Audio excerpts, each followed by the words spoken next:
There are a lot of consequences from abortion. Because the cervix has to be dilated, sometimes women develop incontinent cervix, and so when they go to get pregnant again, they can lose their pregnancy. Sometimes the cervix can become scarred, and they can have problems with infertility or problems going into labor. Sometimes there's an injury to the uterus, and when that happens, there can also be injury to the bowel or the bladder. If you injure the bowel, you could die.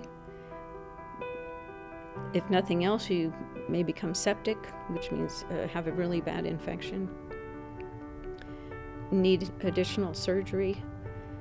Sometimes, depending on where the perforation occurs, the woman may develop severe hemorrhaging and actually lose her uterus. Or just from the abortion itself, and women can bleed. Some of the deaths that we've seen have been just from hemorrhage. What I saw in my practice were women who, after their abortion,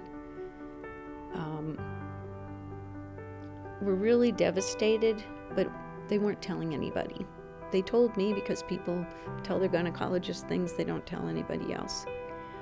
I had one woman who was seeing a psychiatrist because although when she found out she was pregnant, she had sort of a knee-jerk reaction, got an abortion, but after it was done, she said she felt far worse about what she had done to her baby than she had felt finding out she was pregnant. And she had to see a psychiatrist to try to work through it. I had another patient who, this one really stuck with me. We had an abortionist there in Florida who was doing late-term abortions. She went there,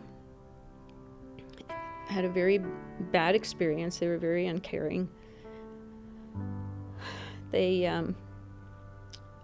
gave her some medication the night before. She had to spend the night, and then the next day they gave her some more medication and finally told her to go in the bathroom and just push. And she delivered a 20-week little boy into the toilet. Was horrified. The thing that was particularly bad was that she had a little brother who had drowned, and she could not get the image of this little baby boy of hers in the toilet drowning.